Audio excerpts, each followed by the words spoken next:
नमस्कार दोस्तों। आज हम बात करेंगे early warning science of autism spectrum disorder की।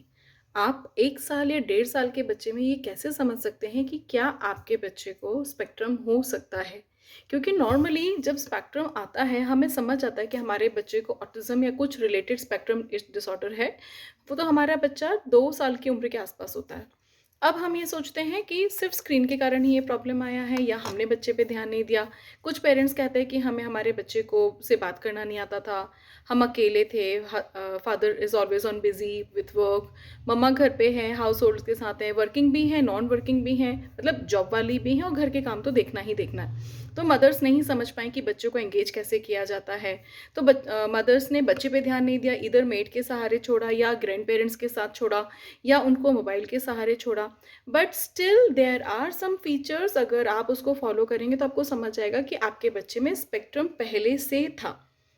नॉर्मली डेवलपमेंटल डिसऑर्डर हो सकता है एंटीनेटल कॉजेज, मतलब अगर जन्म के दौरान बच्चा रोया नहीं हो, टॉर्च इन्फेक्शन हो, मदर को 9 मंथ्स के दौरान हाई ग्रेड फीवर, रिबेला और toxic viruses and fever, malaria, dengue, Covid जैसी कोई बीमारी हुई है, तो इसमें से कोई भी हाई ग्रेड इन्फेक्शियस फीवर अगर माँ को आया है तो बच्चे में इन्फेक्शन के चांसेस हैं एंड यहाँ पर मेंटल डिबिलिटी के कॉजेज हो सकते हैं।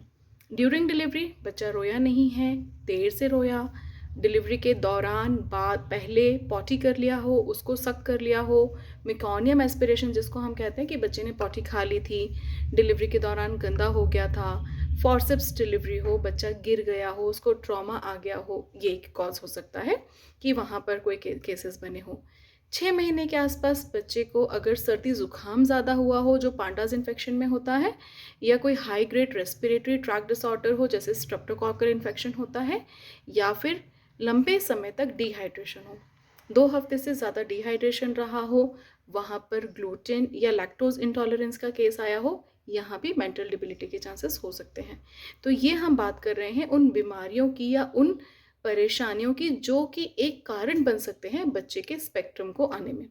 अब आमतौर पे क्या होता है, 1 साल 1.5 साल तक हम बच्चे के साथ बिजी होते हैं उसकी केयर टेकिंग में कि बच्चे को फीड कराना है, कि उसको क्लीन रखना है। हमारा एक ही टारगेट होता है कि बच्चे को भूखा ना रहे, रोए ना, हम उसको वहीं बिजी रखते हैं। पर बच्चा तो पैदा होते साथ एंगेज होना सीख जाता है।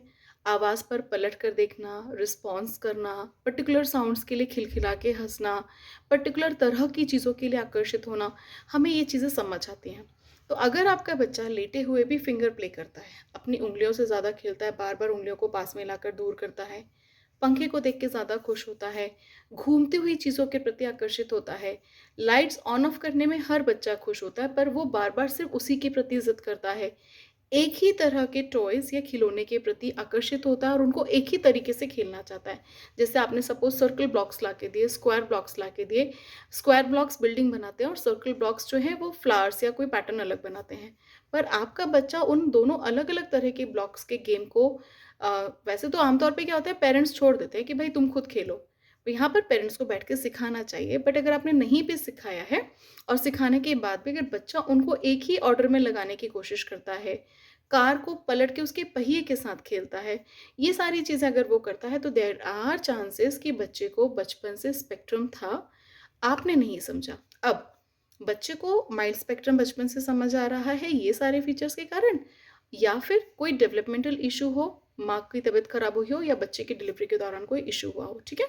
ये दोनों कोई भी कॉजेज़ बने और फिर आपने इसके ऊपर करेला और नीम चढ़ा के तहत स्क्रीन दे दिया, ज़्यादा देर कर लिए, 4 आवर्स से ज़्यादा आपने स्क्रीन दिया है, तो बच्चे को ऑटिज़्म स्पेक्ट्रम आना स्वाभाविक है। स्पेक्ट्रम आने के बाद अब हम बात करते हैं स्पीच डिले की। तो अगर बच्चे ने बैबल किया है, उसने मम्मा पापा साउंड्स निकाले हैं, स्क्रीन देखकर वो आवाज़ें निकालता है, अल्फ़ाबेट्स, नंबर्स या राइम्स बोलता है और आपसे बात नहीं करता है, तो स्पीच डिसऑर्डर भी साथ में है, ठीक है? तो you need assessment for that. बहुत सारी छोटी-छोटी चीज़ें एक ही रास्ते पर चलती हैं और हम समझ नहीं पाते कि बेसिकली जखीरा क्या है? इसको आप ऐसे समझ सकते हैं जैसे एक भेड़ों का झुंड है और एक बकरियों का झुंड है। दूर से देखने में एकदम से आप क्लासिफाई नहीं कर पाएँगे, जैसे फॉक्स, वुल्फ, हम बड़ा कन्फ्यूज़ होते हैं, लोमड़ी है, सियार है, भेड़िया है, right?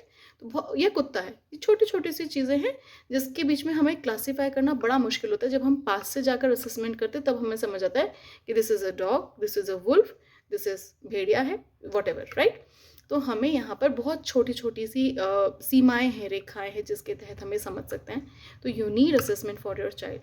But still as parents बचपन से from the day of birth, in fact from the day of pregnancy आपको ध्यान रखना होगा कि एक सुरक्षित डिलीवरी हो, उसके बाद सुरक्षित शुरू के 2-3 साल हो ताकि बच्चा वो एक दौर निकाले। उसके बाद हम थोड़ा-सा फ्री होने की कोशिश कर सकते हैं कि हमारी पेरेंटिंग यहाँ फ्री हो जाती है। So till then, stay safe, stay home, happy parenting.